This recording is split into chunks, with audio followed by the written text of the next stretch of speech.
Hi all, welcome to Blasters arena. ഇത്തവണത്തെ ISL telecasting rights ആര് സ്വന്തമാക്കും? അത് ആരാധകർ ഉറ്റുനോക്കുന്ന ഒരു കാര്യമാണ്. ഇതുമായി ബന്ധപ്പെട്ട ഏറ്റവും പുതിയ വിവരങ്ങൾ നമുക്ക് ലഭിച്ചിട്ടുണ്ട്.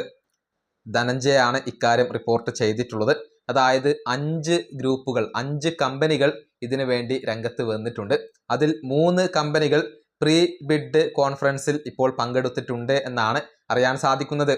2 ദിവസങ്ങൾക്ക് മുൻപായിരുന്നു പ്രീ ബിഡ് കോൺഫറൻസ് സംഘടിപ്പിച്ചിരുന്നത്. അതിൽ സോണി സ്പോർട്സ് പങ്കെടുത്തിട്ടുണ്ട്, കൂടാതെ ഫാൻകോഡ് പങ്കെടുത്തിട്ടുണ്ട്, കൂടാതെ അമേരിക്കൻ ബേസ്ഡ് കമ്പനിയായ NEPയും പങ്കെടുത്തിട്ടുണ്ട്. ഈ 3 ഗ്രൂപ്പുകളാണ് മുന്നിട്ട് നിൽക്കുന്നത്. കൂടാതെ 2 കമ്പനികൾക്ക് ഇപ്പോൾ താല്പര്യമുണ്ട്, അതായത് സി സ്പോർട്സിന് താല്പര്യമുണ്ട് എന്നാണ് അറിയാൻ സാധിക്കുന്നത്. കൂടാതെ ഏറ്റവും ഒടുവിൽ ജിയോയും താല്പര്യം പ്രകടിപ്പിച്ചുകൊണ്ട് രംഗത്ത് വന്നിട്ടുണ്ട്, അഥവാ ജിയോ ഹോട്ട്സ്റ്റാറിനും താല്പര്യമുണ്ട്. ഇങ്ങനെ 5 കമ്പനികൾ, 5 ഗ്രൂപ്പുകൾ ഈ മീഡിയ റൈറ്റ്സ് അഥവാ ഈ ടെലികാസ്റ്റിംഗ് റൈറ്റ്സ് സ്വന്തമാക്കാൻ വേണ്ടി രംഗത്ത് വന്നിട്ടുണ്ട് എന്നാണ് ധനഞ്ജയ് റിപ്പോർട്ട് ചെയ്തിട്ടുള്ളത്. ഏറ്റവും മികച്ച ബിഡ് നൽകുന്നത് ആരാണോ അവരായിരിക്കും ഈ ഫൈറ്റിൽ വിജയിക്കുക. ആര് സ്വന്തമാക്കും എന്നുള്ളതൊക്കെ കാത്തിരുന്നു കാണേണ്ട കാര്യമാണ്. ഈ വീഡിയോ അവസാനിപ്പിക്കുന്നു. അടുത്തൊരു വീണ്ടും കാണാം.